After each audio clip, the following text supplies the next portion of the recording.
Hello everyone, this is one short video of complete engineering chemistry जो कि exam point of view से revision के लिए बनाई गई है। हमारी फर्स्ट यूनिट है water analysis, treatment and industrial applications. Sources of water. Water हमें कहाँ कहाँ से प्राप्त होता है? तो हमें वाटर रेन से मिलता है। रेन वाटर जो होता है वो सबसे प्योर नेचुरल वाटर माना जाता है। इसमें कुछ डिजॉल्व गैसेस पाई जाती हैं जैसे कि carbon dioxide, oxygen and nitrogen. ये सॉफ्ट वाटर होता है यानी कि नो हार्डनेस। सरफेस वाटर वो होता है जो हमें अर्थ की सरफेस पर मिलता है जैसे कि rivers, lakes, reservoirs and ponds इसके एग्जाम्पल हैं। सरफेस वाटर कुछ सस्पेंडेड इम्प्योरिटीज कंटेन करता है और साथ ही ऑर्गेनिक मैटर्स एंड बैक्टीरियाज भी पाए जाते हैं। ग्राउंड वाटर वो वाटर होता है जो कि जमीन के नीचे पाया जाता है जैसे कि wells, tube wells and spring से मिलने वाला वाटर ग्राउंड वाटर के एग्जाम्पल हैं। इसमें डिजॉल्व साल्ट पाए जाते हैं जो कि वाटर को हार्ड बनाते हैं। इस वजह से ग्राउंड वाटर की हार्डनेस हायर होती है। अब वाटर में कुछ इम्प्योरिटीज पाई जाती हैं। वाटर में पाई जाने वाली इम्प्योरिटीज हो सकती हैं लाइक सस्पेंडेड इम्प्योरिटीज जैसे कि sand, clay, dust, organic matters. ये पार्टिकल्स इतने बड़े होते हैं कि हम इन्हें अपनी आंखों से देख सकते हैं और ये इम्प्योरिटीज वाटर को टर्बिड बनाती है। कोलाइडल इम्प्योरिटीज वो इम्प्योरिटीज होती हैं जिनके पार्टिकल इतने छोटे होते हैं कि हम उन्हें आंखों से तो नहीं देख सकते बट माइक्रोस्कोप के थ्रू देख सकते हैं।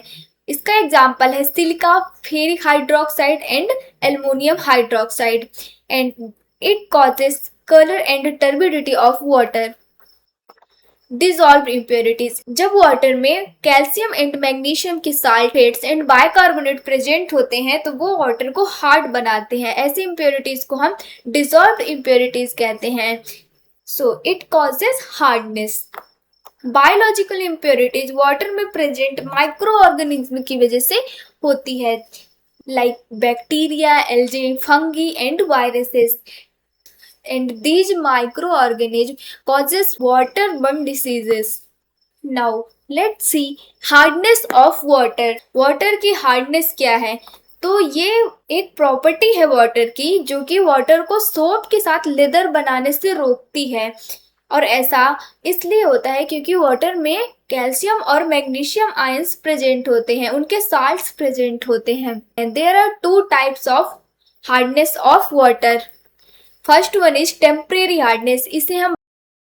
इसे हम कार्बोनेट हार्डनेस भी कहते हैं और ये हार्डनेस वाटर में प्रेजेंट कैल्शियम एंड मैग्नीशियम के बाइकार्बोनेट्स की वजह से होती है। अगर वाटर में कैल्शियम बाइकार्बोनेट या मैग्नीशियम बाइकार्बोनेट प्रेजेंट है तो हम कहेंगे कि वाटर में टेम्परेरी हार्डनेस है और ये हार्डनेस इसलिए टेम्परेरी कही जाती है क्योंकि हम इसे रिमूव कर सकते हैं बाय बॉइलिंग। सेकेंड है परमानेंट हार्डनेस। इसे हम नॉन कार्बोनेट हार्डनेस भी कहते हैं और ये हार्डनेस वाटर में प्रेजेंट कैल्शियम और मैग्नीशियम के क्लोराइड्स एंड सल्फेट्स की वजह से होती है। इसे परमानेंट इसीलिए कहते हैं क्योंकि इसे हम बॉइलिंग के थ्रू रिमूव नहीं कर सकते बट इसके लिए कुछ स्पेशल प्रोसेसेस होती हैं like zeolite process and ion exchange process जिनसे हम परमानेंट हार्डनेस को रिमूव कर सकते हैं। अब हम यूनिट्स ऑफ हार्डनेस देखेंगे।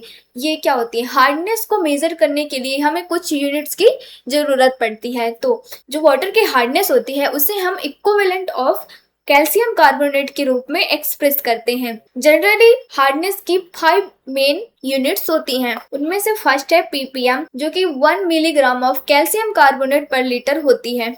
सेकेंड होता है मिलीग्राम पर लीटर, ये 1 ppm के ही इक्वल होता है। एंड थर्ड है डिग्री फ्रेंच जो कि इसका ppm से रिलेशन है। 1 degree French is equal to 10 ppm।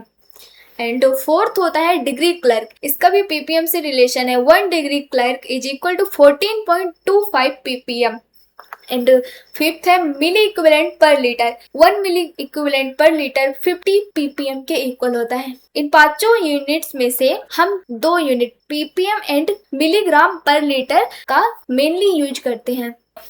Calcium carbonate equivalent formula ये क्या होता है? जैसे कि हमने देखा कि हार्डनेस को हम इक्विवेलेंट ऑफ कैल्शियम कार्बोनेट में कैल्शियम कार्बोनेट के रूप में एक्सप्रेस करते हैं बट वाटर में अदर सब्सटेंसेस भी पाए जाते हैं जो उसे हार्ड बनाता है।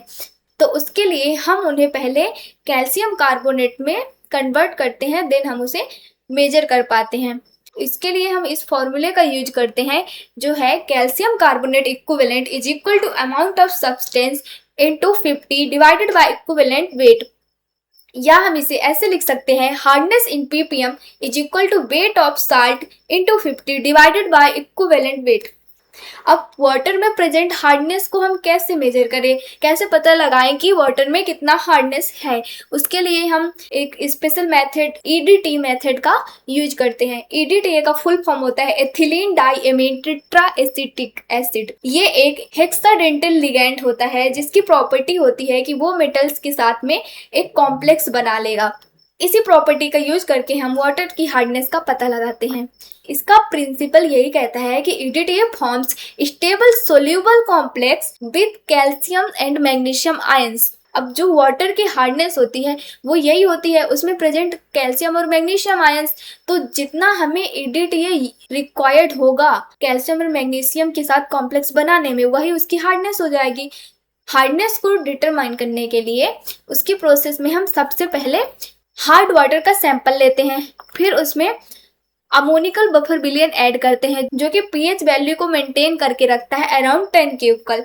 देन हम उसे EDTA सॉल्यूशन से टाइट्रेट करने से पहले EBT इंडिकेटर ऐड करते हैं जिसका फुल फॉर्म होता है एरियोक्रोम ब्लैक टी। ये क्या करता है, पहले EDTA से पहले ये वाटर में प्रेजेंट कैल्शियम और मैग्नीशियम आयंस के साथ में कॉम्प्लेक्स बना लेता है जो कि वीक कॉम्प्लेक्स होता है और वो वाइन रेड कलर का होता है। देन हम इसे EDTA सॉल्यूशन के साथ में टाइट्रेट करते हैं। अब EDTA जो होता है उसकी एफिनिटी EBT से ज्यादा होती है, तो ये EBT और मेटल के कॉम्प्लेक्स से मेटल के साथ रिएक्ट करके एक स्ट्रॉन्ग सोल्यूबल कॉम्प्लेक्स बना लेता है और EBT को फ्री कर देता है जो कि ब्लू कलर का होता है। देन हम इसमें जितना भी यूज्ड EDTA का वॉल्यूम होता है V1 उसे नोट कर लेते हैं और हमें at the end point colour change देखने को मिलता है from wine red into sky blue. इसमें जो हम हार्डनेस को कैलकुलेट करने के लिए फॉर्मूले का यूज करते हैं वो है hardness is equal to V1 into N into 50,000 divided by V2, जहाँ पर V1 जो है वो EDTA का वॉल्यूम है जो भी हमें इस प्रोसेस में, जो कि हमने इस प्रोसेस में हार्डनेस को डिटरमाइन करने के लिए यूज किया, और N नॉर्मेलिटी होती है, V2 यूज्ड वाटर सैंपल का वॉल्यूम होता है। एल्कालिनिटी ऑफ वाटर, वाटर की एल्कालिनिटी क्या है, ये वाटर की कैपेसिटी होती है to neutralise acids due to presence of hydroxide ion, carbonate ions और बाइकार्बोनेट्स आयन। अब वाटर की एल्कालिनिटी भी डिफरेंट टाइप की हो सकती है।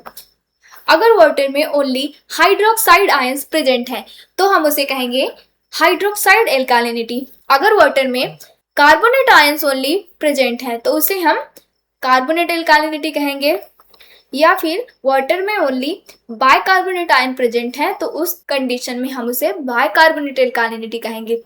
इसके अलावा भी एल्कालिनिटी के दो और टाइप हो सकते हैं और वो तब होंगे अगर वाटर में हाइड्रोक्साइड आयन और कार्बोनेट आयन दोनों साथ में प्रेजेंट है तो ये एक टाइप की एल्कालिनिटी हो जाएगी।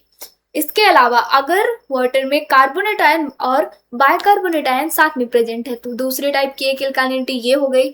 बट यहाँ पर hydroxide ion and bicarbonate ion साथ में प्रेजेंट नहीं हो सकते, ये दोनों एग्जिस्ट ही नहीं कर सकते साथ में, क्योंकि ऐसा हुआ तो ये दोनों रिएक्ट करके कार्बोनेट आयन बना लेंगे जो कि अनदर टाइप की एल्कालिनिटी हो जाएगी।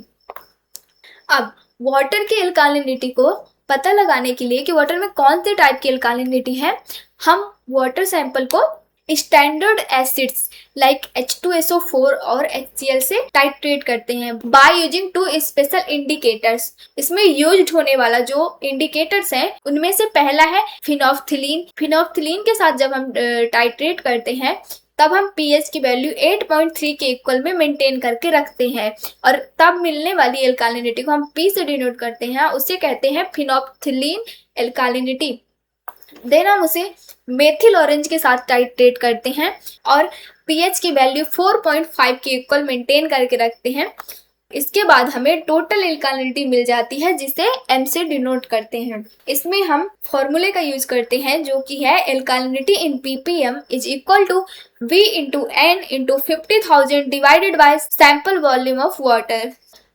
वाटर की एल्कालिनिटी का टाइप पता करने के लिए इंपॉर्टेंट कंडीशंस हैं जो याद रखना जरूरी है। अगर हमारे पास फिनोप्थिलीन एल्कालिनिटी की वैल्यू 0 आती है, इसका मतलब है कि वाटर में ओनली बाइकार्बोनेट आयंस प्रेजेंट हैं, यानी कि ये बाइकार्बोनेट एल्कालिनिटी होगी।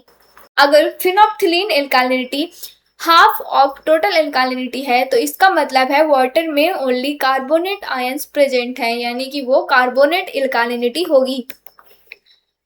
अगर P की वैल्यू लेस देन m/2 है, इसका मतलब है कि वाटर में कार्बोनेट आयंस के साथ साथ बाइकार्बोनेट आयन भी प्रेजेंट है। अगर P की वैल्यू m/2 से ज़्यादा है तो इसका मतलब है hydroxide ion and carbonate ion present हैं।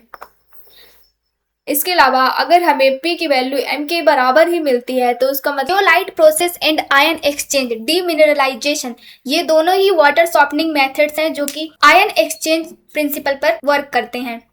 Zeolite process and ion exchange में मेन डिफरेंस ये है कि जियोलाइट प्रोसेस से ओनली हार्डनेस आयन यानी कि कैल्शियम और मैग्नीशियम आयंस को ही रिमूव किया जा सकता है, जबकि आयन एक्सचेंज के थ्रू हम वाटर में प्रेजेंट हर टाइप के आयंस मिनरल्स को रिमूव कर सकते हैं। अब डिस्कस करते हैं जियोलाइट प्रोसेस।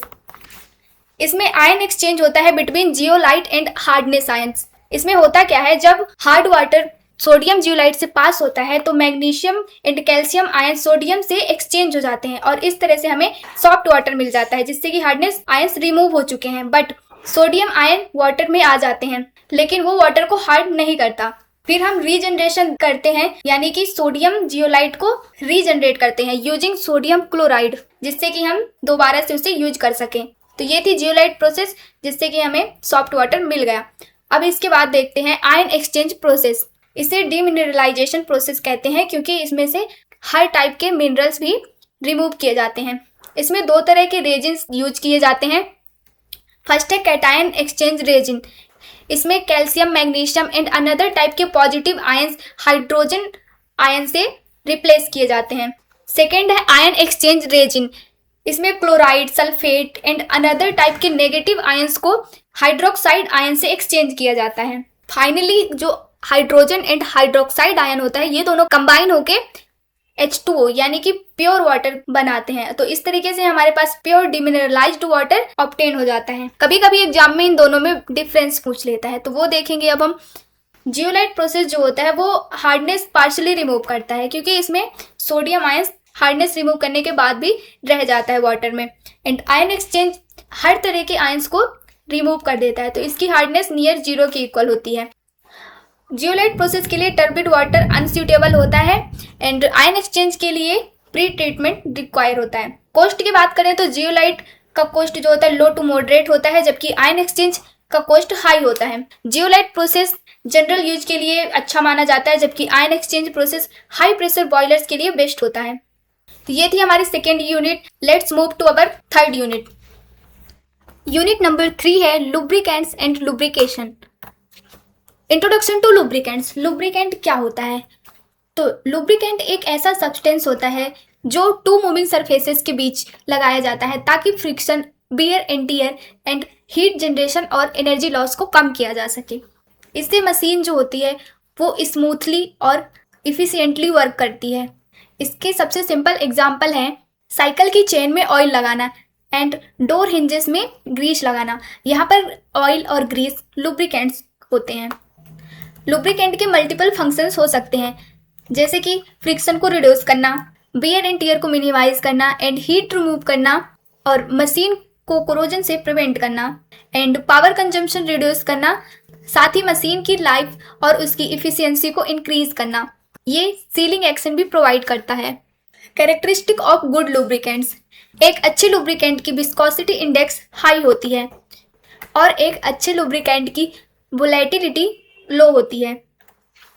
इसका फ्लैश और फायर पॉइंट हाई होना चाहिए, यानी कि हाई टेम्परेचर में आग नहीं पकड़ना चाहिए, और इसका पोर पॉइंट कम होना चाहिए। अच्छे लुब्रिकेंट की थर्मल स्टेबिलिटी अच्छी होनी चाहिए। लुब्रिकेंट नॉन कोरोजिव होना चाहिए और ये ऑक्सीडेशन रेसिस्टेंट होना चाहिए। There are 3 main types of mechanism of lubrication. First one is hydrodynamic lubrication, इसे फ्लूइड फिल्म लुब्रिकेशन भी कहते हैं। इसमें एक थिक लुब्रिकेंट फिल्म होती है जो मूविंग सरफेसेस को कंप्लीटली सेपरेट रखती है, यानी कि मेटल टू मेटल कांटेक्ट नहीं हो पाता। ये mechanism high speed and low load condition में वर्क करती है। For example turbines and journal bearings, इसमें बियर निग्लिजिबल होता है और फ्रिक्शन भी बहुत कम होता है। Second one is boundary lubrication, इसे थिन फिल्म लुब्रिकेशन भी कहा जाता है।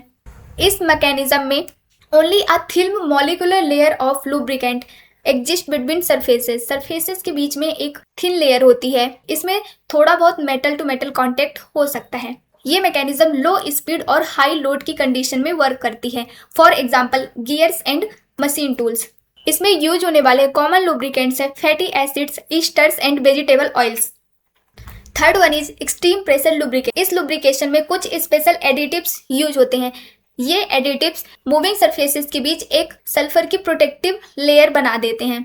और इसकी कंडीशन की बात करें तो जैसे कि नाम से ही क्लियर है, एक्सट्रीम प्रेशर यानी कि प्रेशर बहुत ज़्यादा होगा, तो ये mechanism very high load and high temperature पे काम करती है। For example cutting tools and heavy duty gears. इसमें यूज होने वाले कॉमन एडिटिव्स है sulphur, chlorine and phosphorus compounds. Classification of lubricants, there are different type of lubricant. Liquid lubricant, वो lubricant जो कि लिक्विड फॉर्म में एग्जिस्ट करता है, जैसे कि mineral oils, vegetable oils and synthetic oils. इनका एप्लीकेशन इंजन्स एंड कंप्रेसर्स में होता है। ऐसे लुब्रिकेंट जो सेमी सॉलिड फॉर्म में एग्जिस्ट करते हैं, जैसे कि ग्रीस जो है लुब्रिकेटिंग ऑयल और थिकनर से मिलकर बना होता है। इसका मेजर एप्लीकेशन है बेयरिंग्स एंड चेसिस लुब्रिकेशन में। बियरिंग्स की बॉल जब रोटेट करते हैं तो उसके फ्रिक्शन और बियर को रिड्यूस करने के लिए ग्रीस लगाया जाता है। ये अपनी जगह पर बनी रहती है और कंटिन्यूअस लुब्रिकेशन प्रोवाइड करती है। सॉलिड लुब्रिकेंट्स, ऐसे लुब्रिकेंट जो सॉलिड फॉर्म में पाए जाते हैं, जैसे कि ग्रेफाइट एंड मोलिब्डेनम डाइसल्फाइड। ये लुब्रिकेंट हाई टेम्परेचर ऑपरेशन में यूज होते हैं। इमल्सन लुब्रिकेंट्स, ये लुब्रिकेंट ऑयल और वाटर का मिक्सचर होता है, यानी कि oil in water emulsion. Emulsion lubricant जो होता है लुब्रिकेशन के साथ साथ कूलिंग भी प्रोवाइड करता है। इसका मेजर एप्लीकेशन है मेटल कटिंग ऑपरेशंस में। विस्कोसिटी एंड विस्कोसिटी इंडेक्स, जैसे कि हम इसे पहले भी बहुत बार पढ़ चुके हैं, तो इसे एक बार फिर से रिकॉल करते हैं। विस्कोसिटी, किसी लिक्विड की वो प्रॉपर्टी जो उसके फ्लो को रोकती है, यानी कि viscosity is the resistance offered by a liquid to flow. अगर विस्कोसिटी हाई है तो ये बताता है कि लुब्रिकेंट ज़्यादा थिक है। अगर विस्कोसिटी लो है तो इसका मतलब है लुब्रिकेंट पतला है। टेम्परेचर विस्कोसिटी के इन्वर्सली प्रोपोर्शनल होता है, यानी कि जैसे जैसे टेम्परेचर इंक्रीज होगा विस्कोसिटी डिक्रीज होती जाएगी, और जैसे जैसे टेम्परेचर डिक्रीज होगा विस्कोसिटी इंक्रीज होती जाएगी। और प्रेशर जो है विस्कोसिटी के डायरेक्टली प्रोपोर्शनल होता है। प्रेशर बढ़ने से विस्कोसिटी भी बढ़ती है।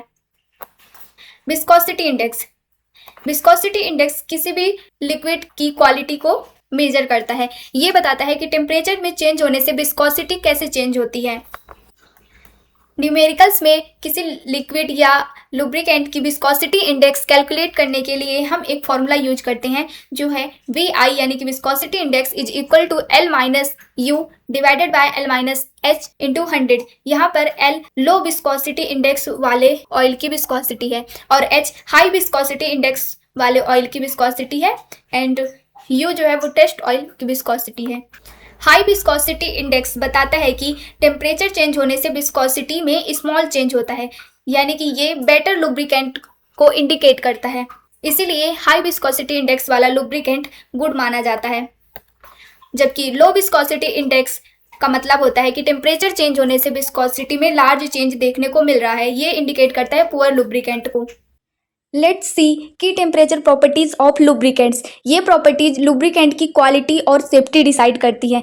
जैसे फ्लैश पॉइंट, जब ऑयल को गर्म किया जाता है तो फ्लैश पॉइंट वह मिनिमम टेम्परेचर होता है जहां ऑयल वेपर्स फ्लेम देने पर एक मोमेंट के लिए इग्नाइट होते हैं, यानी ऑयल जलता है और तुरंत बुझ जाता है। फ्लैश पॉइंट लुब्रिकेंट की सेफ्टी और वोलेटिलिटी को इंडिकेट करता है।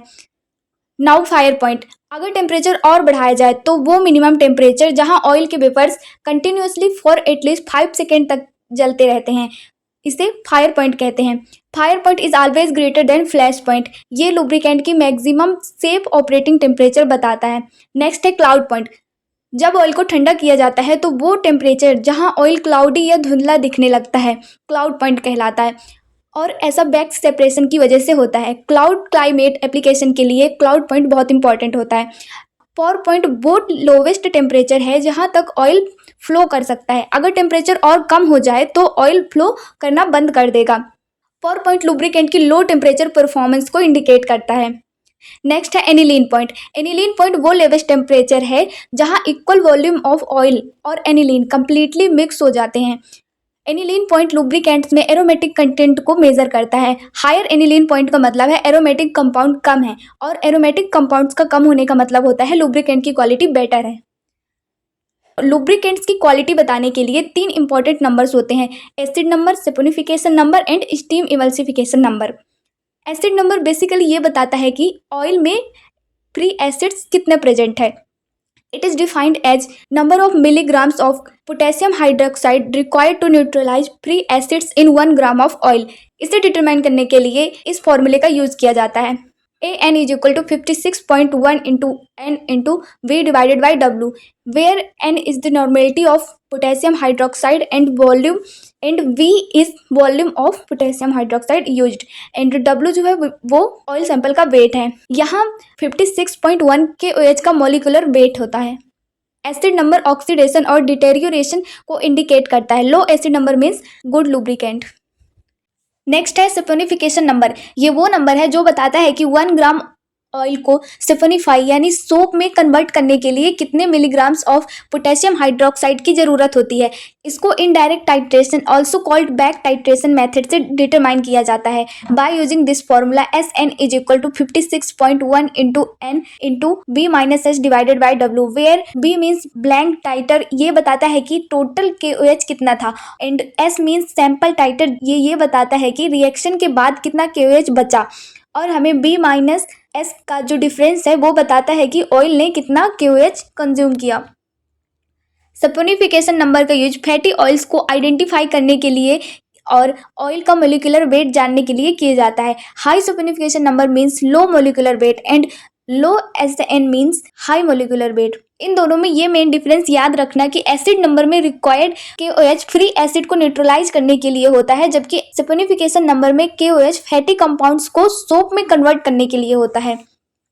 थर्ड प्रॉपर्टी है स्टीम इमल्सिफिकेशन नंबर। इसे SEN से डिनोट करते हैं। SEN लुब्रिकेंट की वाटर के साथ इमल्सन बनाने की टेंडेंसी को मेजर करता है। Emulsion means a stable mixture of oil and water. इसका कोई फिक्स्ड फॉर्मूला नहीं होता, ये एक्सपेरिमेंटली डिटरमाइन किया जाता है। SEN is important for steam turbines जहां लोअर इमल्सिफिकेशन टेंडेंसी प्रेफर की जाती है। Low SEN indicates better lubricant, क्योंकि गुड लुब्रिकेंट को वाटर से ईजिली सेपरेट होना चाहिए।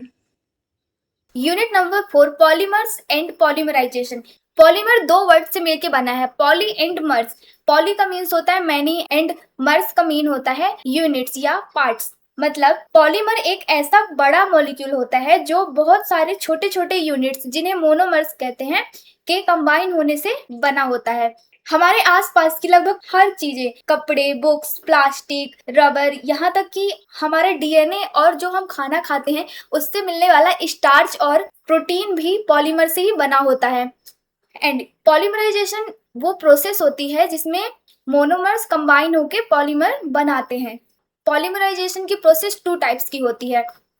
एडिशन पॉलीमराइजेशन, जिसमें large number of unsaturated monomers combine होकर पॉलीमर बनाते हैं without elimination of by product.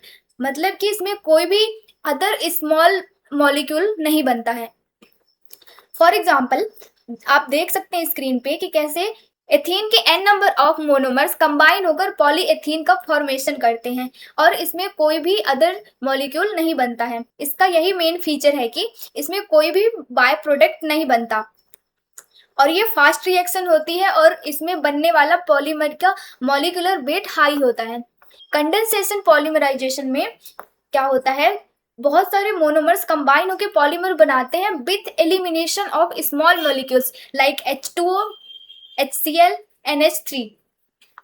For example जब नायलॉन 6 का फॉर्मेशन होता है, तो इसमें पॉलीमर के साथ साथ स्मॉल मॉलिक्यूल H2O का भी फॉर्मेशन होता है एज बाय प्रोडक्ट। यानी कि इसका मेन फीचर ये हो गया कि small molecule as by product बनते हैं इसमें, और ये कंपैरेटिवली स्लो रिएक्शन होती है, और पॉलीमर का मॉलिक्यूलर वेट भी मॉडरेट होता है। क्लासिफिकेशन ऑफ पॉलीमर्स, तो हम पॉलीमर को अलग अलग बेसिस पे अलग अलग तरीके से क्लासिफाइड कर सकते हैं। जैसे कि बाय सोर्स हम पॉलीमर को 3 कैटेगरीज में क्लासिफाइड करते हैं। नेचुरल पॉलीमर्स वो होते हैं जो कि हमें नेचुरली प्लांट्स और एनिमल से मिलते हैं, for example rubber, cellulose and starch. Semi synthetic वो पॉलीमर होते हैं जो कि नेचुरली एंड आर्टिफिशियली दोनों तरीके से प्रिपेयर्ड होते हैं, for example rayon, cellulose acetate. And synthetic polymers ऐसे पॉलीमर्स होते हैं जो कि ह्यूमन मेड आर्टिफिशियली प्रिपेयर्ड होते हैं, for example PVC, nylon and bakelite. By structure भी हम पॉलीमर को 3 कैटेगरीज में क्लासिफाइड करते हैं। लीनियर पॉलीमर्स वो पॉलीमर्स होते हैं जिसमें मोनोमर्स एक लॉन्ग स्ट्रेट चेन में अरेंज्ड होते हैं, for example high density polyethene and nylon. Branched polymer वो पॉलीमर्स होते हैं जिसमें कि एक मेन चेन होती है पॉलीमर की और उसकी साइड ब्रांचेस भी हो सकती हैं, for example low density polyethylene. और क्रॉस लिंक्ड पॉलीमर्स वो पॉलीमर्स कहलाते हैं जिसमें पॉलीमर्स की चेन इंटरकनेक्टेड रहती है by covalent bond, for example bakelite. हम पॉलीमर को बाय थर्मल बिहेवियर 2 कैटेगरीज में डिवाइड करते हैं। थर्मोप्लास्टिक, ये वो पॉलीमर्स होते हैं जो रिमोल्डेबल होते हैं और रिपीटेडली हम इन्हें सॉफ्टेंड एंड रिसेप्ड कर सकते हैं, for example PVC, PMM, PMMA and nylon. और जो थर्मोसेटिंग पॉलीमर्स होते हैं वो परमानेंटली हार्ड हो जाते हैं आफ्टर हीटिंग, इन्हें हम रिसेप्ड नहीं कर सकते। इसका एग्जाम्पल है बेकेलाइट एंड यूरिया फॉर्मेल्डिहाइड। अब जो पॉलीमराइजेशन की प्रोसेस होती है उसे हम 2 कैटेगरीज में डिवाइड करते हैं, यानी कि मोनोमर्स 2 तरीके से कंबाइन होकर पॉलीमर बना सकते हैं।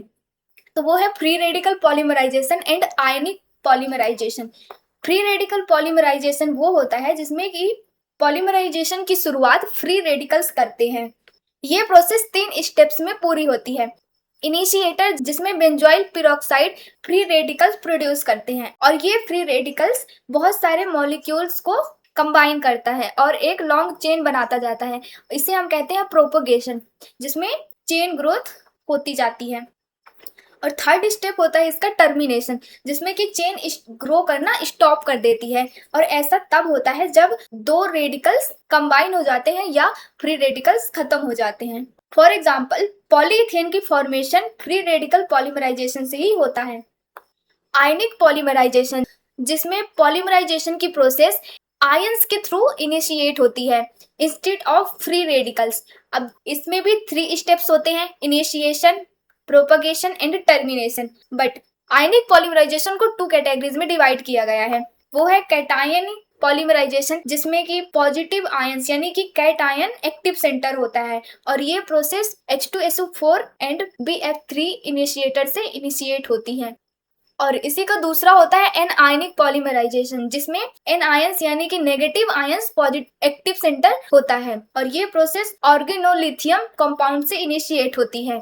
Let's talk about biodegradable polymers. ये ऐसे पॉलीमर्स होते हैं जो माइक्रो ऑर्गेनिज्म के द्वारा डिकम्पोज हो जाते हैं, नेचुरली डिकम्पोज हो जाते हैं, for example PHBB। And naturally decompose होने की वजह से ये पॉलीमर्स इन्वायरमेंट फ्रेंडली होते हैं और प्लास्टिक पोल्यूशन को रिड्यूस करते हैं। अब हम इस टॉपिक के कुछ इम्पोर्टेंट कॉमर्शियली पॉलीमर्स को डिस्कस करेंगे और उनकी प्रॉपर्टीज और यूजेस के बारे में जानेंगे। PVC, इसका फुल फॉर्म होता है पॉलीविनाइल क्लोराइड। ये विनाइल क्लोराइड मोनोमर के कंबाइन होने से बनता है। इसकी प्रॉपर्टीज होती हैं कि ये बहुत ही ज़्यादा टफ पॉलीमर है और केमिकल रेसिस्टेंट है, एंड साथ ही साथ ये बहुत ही अच्छा इंसुलेटर होता है।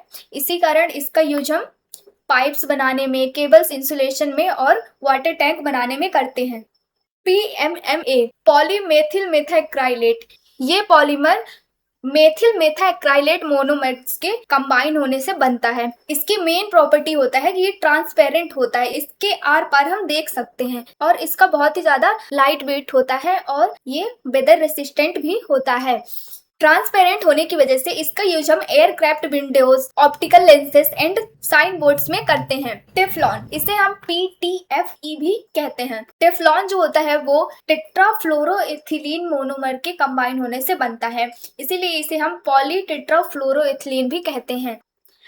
टेफ्लॉन बहुत ही ज़्यादा नॉन स्टिक पॉलीमर है और हीट रेसिस्टेंट है, यानी कि मेल्ट नहीं होता आसानी से, और केमिकली इनर्ट होता है, केमिकल्स से रिएक्ट नहीं करता, इसीलिए इसका यूज हम नॉन स्टिक कुकवेयर्स में करते हैं और केमिकल इंडस्ट्रीज में यूज करते हैं। नायलॉन, नायलॉन जो होता है वो कैप्रोलेक्टम मोनोमर्स के कंबाइन होने से बनता है और ये जो होता है बहुत ही हाई स्ट्रेंथ रखता है और एब्रेशन रेसिस्टेंट होता है, इसलिए हम इसका use fibres, ropes, tyres, thread ये सब बनाने के लिए करते हैं। ये बहुत ही ज़्यादा हाई स्ट्रेंथ वाला पॉलीमर है। नायलॉन 66, नायलॉन 66 पॉलीमर 2 मोनोमर्स से बना होता है। फर्स्ट होता है हेक्सामेथिलीन डाइएमीन एंड सेकेंड है एडिपिक एसिड। इसकी भी टेंसाइल स्ट्रेंथ हाई होती है और बहुत टफ पॉलीमर होता है, इसलिए हम इसका use textile fibres, mechanical parts and gears में करते हैं। पॉलीइस्टर, इसे हम टेरिलीन भी कहते हैं। पॉलीस्टर पॉलीमर भी 2 मोनोमर से मिलकर बना होता है, एथिलीन ग्लाइकॉल एंड टेरिप्थैलिक एसिड। पॉलीइस्टर भी बहुत ही ज्यादा स्ट्रॉन्ग पॉलीमर होता है और रिंकल रेसिस्टेंट, यानी कि ये ना सिकुड़ने वाला पॉलीमर है, इसीलिए हम इसका यूज क्लोथ्स बनाने और इंडस्ट्रियल फाइबर्स में करते हैं। फिनॉल फॉर्मेल्डिहाइड, इसे बैकेलाइट करते हैं, नाम से ही क्लियर है कि ये फिनॉल और फॉर्मेल्डिहाइड 2 मोनोमर से मिलकर बना होगा। ये एक थर्मोसेटिंग पॉलीमर है और ये बहुत ही ज्यादा हार्ड होता है, हीट रेसिस्टेंट होता है और इलेक्ट्रिकल इंसुलेटर का काम करता है, इसलिए हम इसका use electrical switches, handles and circuit boards में करते हैं। नेक्स्ट है यूरिया फॉर्मेल्डिहाइड। यूरिया फॉर्मेल्डिहाइड भी यूरिया और फॉर्मेल्डिहाइड 2 मोनोमर से मिलकर बना है।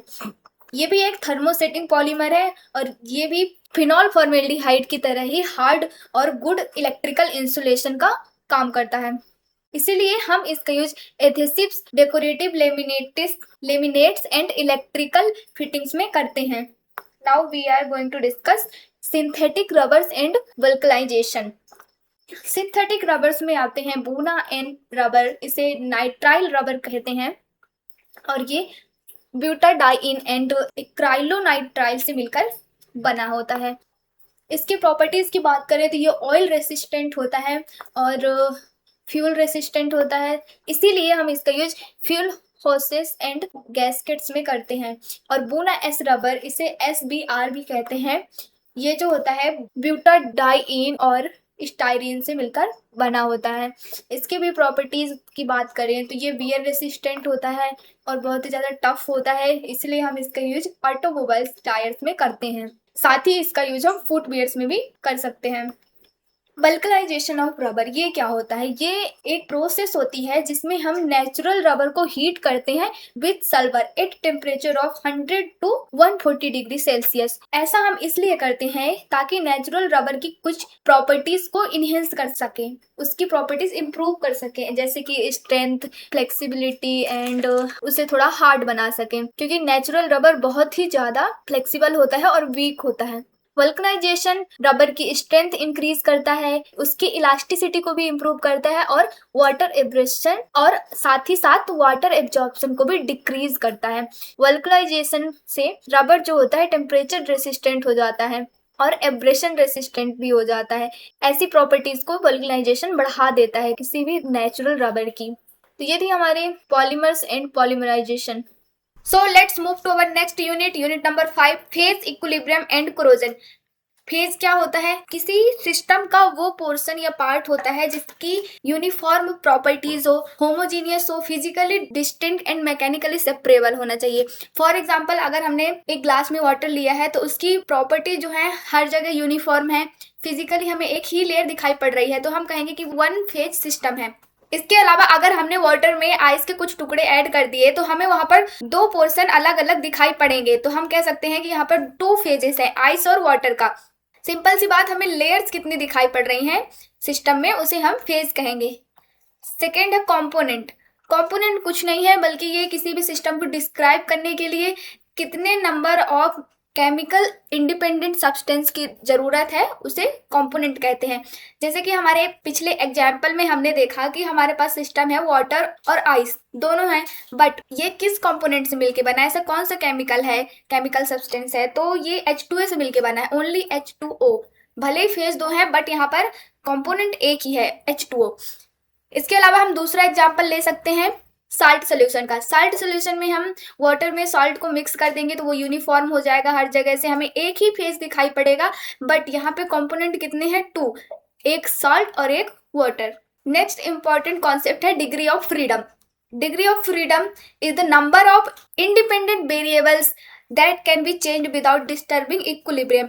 इक्विलिब्रियम को डिस्टर्ब किए बिना हम किसी सिस्टम के कितने इंडिपेंडेंट वेरिएबल्स को चेंज कर सकते हैं, उसे डिग्री ऑफ फ्रीडम कहते हैं। और ये इंडिपेंडेंट वेरिएबल्स क्या हैं, ये टेम्परेचर, प्रेशर या कंपोजिशन हो सकता है।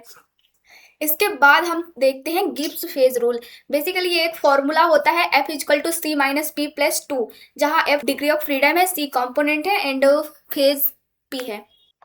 इसका एक कंडेंस्ड फेज रूल भी होता है अगर हमारे पास सिस्टम में ओनली सॉलिड और लिक्विड है। इन दिस केस हमारा फॉर्मूला हो जाता है F = C - P + 1, 2 की जगह हम यहाँ पे 1 लिखते हैं। अब हम देखते हैं one component system water phase diagram.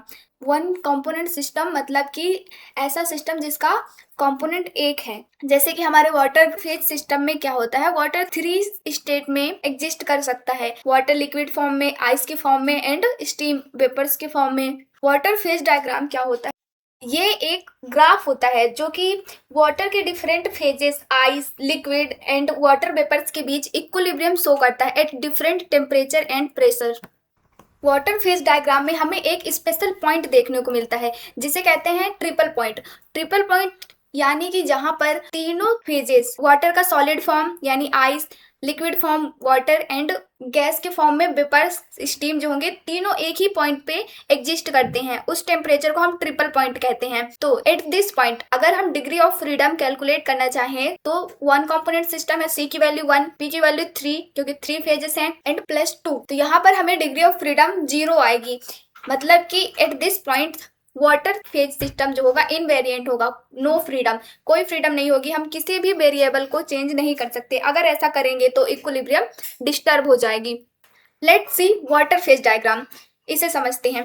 तो इस डायग्राम में हम एक्स एक्सिस में टेम्परेचर लिया है डिग्री सेल्सियस में एंड वाई एक्सिस में प्रेशर। इस ग्राफ में एवरी पॉइंट एक पर्टिकुलर टेम्परेचर और कंडीशन शो करता है।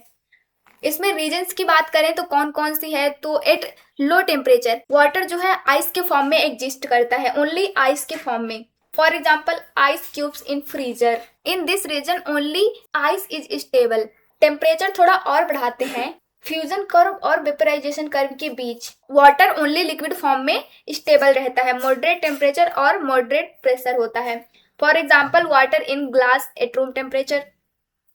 जैसे ही टेम्परेचर बढ़ाया जाता है तो वाटर वेपर्स में चेंज हो जाता है, यहाँ पर मतलब ओनली वेपर्स के फॉर्म में वाटर एग्जिस्ट करता है। For example steam produced by boiling water.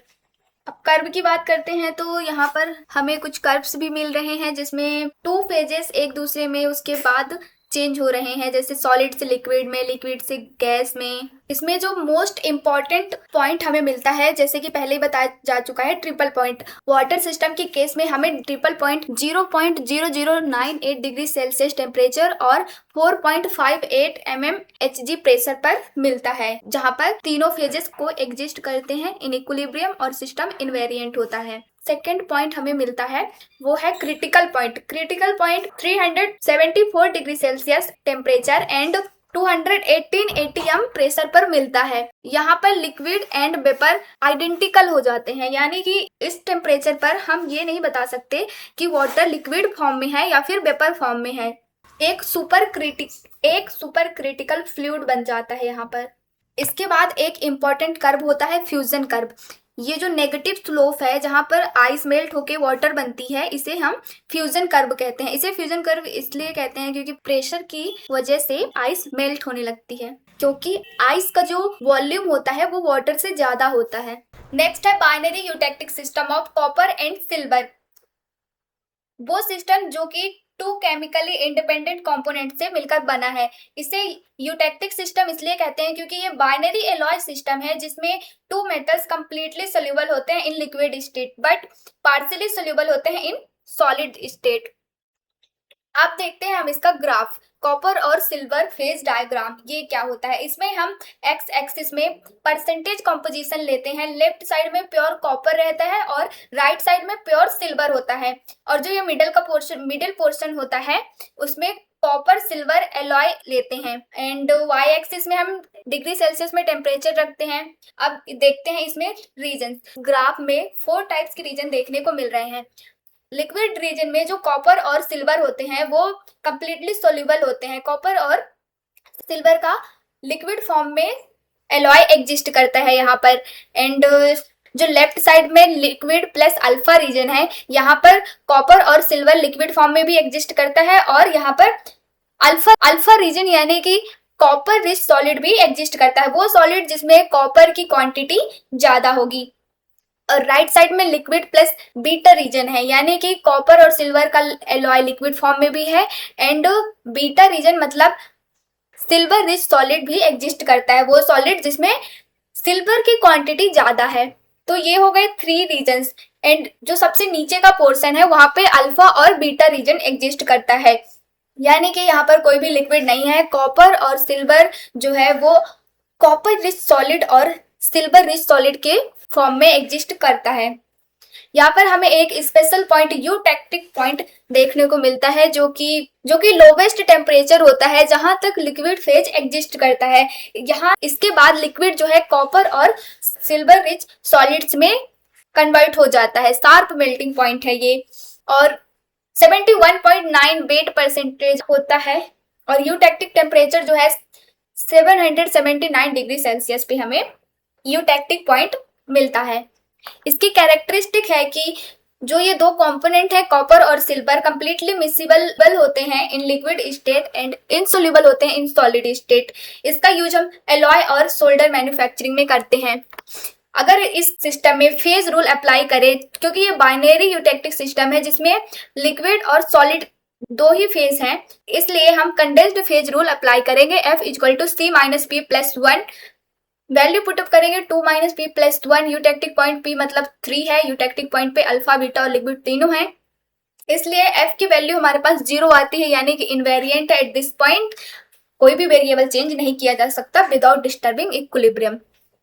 Corrosion जो होता है वो ग्रेजुअल डिस्ट्रैक्शन होता है of metal due to chemical और इलेक्ट्रोकेमिकल रिएक्शन विद एनवायरनमेंट। तो इसी बेसिस पे कोरोजन की मैकेनिज्म जो होती है वो 2 टाइप्स की होती है। फर्स्ट जो होती है वो ड्राई कोरोजन होता है, इसे केमिकल कोरोजन भी कहते हैं। ड्राई कोरोजन में जो मेटल होता है वो मॉइस्चर के कांटेक्ट में नहीं आता, बट ये गैस के अटैक्स की वजह से कोरोड होता है। कुछ गैसेस जैसे ऑक्सीजन, सल्फर और हैलोजेंस मेटल पर अटैक करती हैं और मेटल पर मेटल ऑक्साइड की लेयर बनाती हैं, जिसकी वजह से मेटल कोरोड होने लगता है। For example oxidation, sulphidation and halogen attack से मेटल केमिकल रिएक्शन करता है और मेटल ऑक्साइड बनाता है। सेकेंड होता है बेड कोरोजन, इसे हम इलेक्ट्रोकेमिकल कोरोजन भी कहते हैं। Bed corrosion occurs in presence of moisture और इलेक्ट्रोलाइट। ये मोस्ट कॉमन कोरोजन टाइप है जिसमें इलेक्ट्रोलाइट बनते हैं। एनोड और कैथोड रीजन्स मेटल की सरफेस पर बन जाते हैं, जिसकी वजह से कुछ केमिकल रिएक्शंस होती हैं और मेटल कोरोड होने लगता है। यहाँ पर जो इलेक्ट्रोकेमिकल कोरोजन रिएक्शंस होती हैं वो कौन कौन सी हैं, तो वो फर्स्ट है एनोडिक रिएक्शन। एनोड पर ऑक्सीडेशन होता है जिसमें आयरन जो है वो 2 इलेक्ट्रॉन रिलीज करके Fe2+ फेरिक आयन बनाता है, और कैथोड पर ऑक्सीजन और H2O 4 इलेक्ट्रॉन लेकर हाइड्रोक्साइड आयन बनाते हैं। एंड इन दोनों रिएक्शन से मिलने वाला फेरिक आयन और हाइड्रोक्साइड आयन आपस में रिएक्ट होके फेरिक हाइड्रोक्साइड बनाता है, एंड आगे जाके वो ऑक्सीडाइज होकर रस्ट फॉर्मेशन करते हैं। तो ये थी कोरोजन की mechanism. Types of corrosion. Corrosion is divided into 3 main categories. First one is galvanic corrosion. ये corrosion तब होता है जब 2 अलग अलग metals, dissimilar metals एक दूसरे के contact में होते हैं, और जो metal ज़्यादा reactive या less noble होता है वही पहले corrode होता है। For example, iron और कॉपर अगर डायरेक्ट कांटेक्ट में है और मॉइस्चर भी प्रेजेंट है तो आयरन ज़्यादा रिएक्टिव होने से पहले कोरोड होगा, लेकिन कॉपर नहीं होगा। सेकेंड है कंसंट्रेशन सेल कोरोजन। इसमें मेटल सेम होता है लेकिन उसके डिफरेंट पार्ट्स के आसपास ऑक्सीजन की कंसंट्रेशन डिफरेंट होती है। जहाँ कंसंट्रेशन कम होती है वहाँ वह पार्ट पहले कोरोड होता है। फॉर एग्जाम्पल, जब पाइपलाइन का एक हिस्सा सूखी मिट्टी में और दूसरा हिस्सा गीली मिट्टी में होता है तो गीली मिट्टी वाला पार्ट पहले कोरोड होता है। थर्ड होता है डिफरेंशियल एरिएशन कोरोजन। एरिएशन का मतलब होता है ऑक्सीजन या एयर का एक्सपोजर। जब मेटल के अलग अलग पार्ट्स का अनइक्वल एयर एक्सपोजर मिलता है तो कोरोजन स्टार्ट हो जाता है। वाटर लाइन कोरोजन इसका एक एग्जाम्पल है। Now corrosion prevention methods.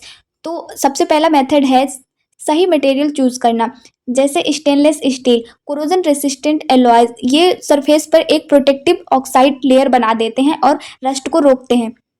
इसके अलावा एक कैथोडिक प्रोटेक्शन मेथड है। इसमें जिस मेटल को बचाना होता है उसे कैथोड बना दिया जाता है। सैक्रिफिशियल एनोड मेथड में जिंक, मैग्नीशियम, एल्युमिनियम जैसे ज़्यादा रिएक्टिव मेटल्स एनोड का काम करते हैं।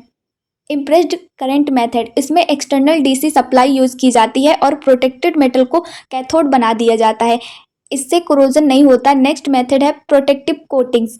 ये कोटिंग दो टाइप्स की हो सकती हैं। मेटेलिक कोटिंग, जिसमें इसका फर्स्ट एग्जाम्पल, सबसे बेस्ट एग्जाम्पल है गैल्वेनाइजेशन। इसमें क्या होता है, आयरन के ऊपर जिंक की कोटिंग की जाती है। और सेकेंड है टीनिंग। इसमें आयरन के ऊपर टिन की कोटिंग की जाती है। नॉन मेटेलिक कोटिंग, जिसमें मेटल की सरफेस पर नॉन मेटल की लेयर लगाई जाती है। For example paint, enamel and plastic coating. Fourth होता है कोरोजन इनहिबिटर्स। ये केमिकल्स होते हैं जो स्मॉल क्वांटिटी में इलेक्ट्रोलाइट या सॉल्यूशन में मिलाए जाते हैं। For example chromates, phosphates. ये कोरोजन की स्पीड को बहुत कम कर देते हैं और इस तरीके से कोरोजन रोका जा सकता है। Unit number 6 is about spectroscopy techniques and it's applications. What is spectroscopy? Spectroscopy means the study of interaction of light and matter. ये बेसिकली एक एनालिटिकल टेक्निक है जिसका यूज किसी सब्सटेंस, एटम या मॉलिक्यूल का स्ट्रक्चर, कंपोजिशन और properties को जानने के लिए किया जाता है। इसका बेसिक प्रिंसिपल है, जब किसी सब्सटेंस पर लाइट डाली जाती है तो एटम्स और मॉलिक्यूल्स सिर्फ वही रेडिएशन एब्जॉर्ब करते हैं जिनकी एनर्जी उनके एनर्जी लेवल डिफरेंस के बराबर होती है। इसका फॉर्मूला है del E is equal to H nu. यहाँ del E energy difference between two energy levels है एंड एच प्लांक कांस्टेंट है and nu frequency of the radiation है। मतलब रेडिएशन की एनर्जी एग्जैक्टली रिक्वायर्ड एनर्जी के equal होनी चाहिए। अगर एनर्जी इक्वल नहीं है तो एब्जॉर्प्शन नहीं होगा। स्पेक्ट्रोस्कोपी में अलग अलग इलेक्ट्रोमैग्नेटिक रेडिएशंस का यूज होता है। इलेक्ट्रोमैग्नेटिक रेडिएशन 7 टाइप्स की होती हैं: gamma rays, X rays, UV rays, visible, infrared, microwave and radio waves. ये जो ऑर्डर आप देख रहे हैं इसमें left to right energy decrease होती जा रही है और वेवलेंथ इंक्रीज होती जा रही है। Now back to the spectroscopy. Let's see instrumentation of spectroscopy. तो इसमें 5 बेसिक कंपोनेंट्स होते हैं: radiation source, monochromator, sample cell, detector and recorder. Radiation source electromagnetic radiation यानी लाइट प्रोड्यूस करता है। For example tungsten lamp and hydrogen lamp. Monochromator जो होता है, अब सोर्स से जो लाइट आती है वो मिक्स्ड वेवलेंथ की होती है। मोनोक्रोमेटर उसमें सिर्फ एक वेवलेंथ सिलेक्ट करता है, यानी ये मोनोक्रोमेटिक लाइट प्रोड्यूस करने का काम करता है। इसके लिए जनरली प्रिज्म और डिफ्रैक्शन ग्रेटिंग का यूज़ करते हैं। यहाँ पर सैंपल रखा जाता है। मोनोक्रोमेटिक लाइट सैंपल के थ्रू पास होती है। अब सैंपल सेल क्या करता है, कुछ लाइट को एब्जॉर्ब करेगा और बाकी लाइट आगे निकाल देगा। इसके बाद डिटेक्टर सैंपल से निकलने वाली लाइट को डिटेक्ट करता है। फोटो ट्यूब और फोटो मल्टीप्लायर ट्यूब इसके एग्जाम्पल हैं। ये लाइट सिग्नल को इलेक्ट्रिकल सिग्नल्स में कन्वर्ट कर देता है। अब जो लास्ट कंपोनेंट होता है रिकॉर्डर, डिटेक्टर से सिग्नल लेकर उसका रिजल्ट डिस्प्ले कर देता है। There are 3 main types of spectroscopy: electronic, vibrational and rotational spectroscopy. First electronic spectroscopy और यूवी विजिबल। इसमें अल्ट्रावायलेट और विजिबल लाइट का यूज़ होता है। जब ये लाइट किसी एटम या मॉलिक्यूल पर डाली जाती हैं तो उसके इलेक्ट्रॉन्स लोअर एनर्जी लेवल से हायर एनर्जी लेवल में चले जाते हैं। इस प्रोसेस को इलेक्ट्रॉनिक ट्रांजिशन कहते हैं। अब ये इलेक्ट्रॉनिक ट्रांजिशन डिफरेंट टाइप के हो सकते हैं, जैसे सिग्मा बॉन्ड से anti bonding sigma orbital transition. इसमें सबसे हाईएस्ट एनर्जी चाहिए होती है। सेकंड होता है n to anti bonding sigma. यहाँ lone pair electrons sigma anti bonding orbital में जाते हैं। ये एल्कोहल, ईथर और एमीन जैसे कंपाउंड्स में कॉमन होता है। पाई बॉन्ड से एंटी बॉन्डिंग पाई ऑर्बिटल में ट्रांजिशन, जो कि एल्कीन्स और एरोमेटिक कंपाउंड्स में मिलता है। थर्ड है एंटी बॉन्डिंग पाई। यहाँ लोन पेयर इलेक्ट्रॉन्स पाई एंटी बॉन्डिंग ऑर्बिटल में मूव करते हैं। ये organic specially carbonyl compounds aldehyde और कीटोन्स में सबसे कॉमन ट्रांजिशन है। इलेक्ट्रॉनिक स्पेक्ट्रोस्कोपी के बहुत सारे एप्लीकेशंस है, जैसे डिटेक्शन ऑफ कंजुगेशन, कंपाउंड्स में डबल बॉन्ड्स डिटेक्ट करने के लिए, प्योरिटी एनालिसिस, इससे हम ये चेक कर सकते हैं कि कंपाउंड्स प्योर है या उसमें कुछ इम्प्योरिटीज़ है। इसके अलावा क्वांटिटेटिव एनालिसिस में सोल्यूशन की कंसंट्रेशन डिटरमाइन करने के लिए भी इलेक्ट्रॉनिक स्पेक्ट्रोस्कोपी का यूज़ करते हैं। सेकेंड, वाइब्रेशनल स्पेक्ट्रोस्कोपी या IR, इसमें इंफ्रारेड रेडिएशन का यूज़ होता है। जब मॉलिक्यूल्स इंफ्रारेड रेडिएशन एब्जॉर्ब करता है तो उसके एटम्स वाइब्रेट करने लगते हैं, इसलिए इसे वाइब्रेशनल स्पेक्ट्रोस्कोपी कहते हैं। ट्रांजिशन की बात करें तो इसमें केमिकल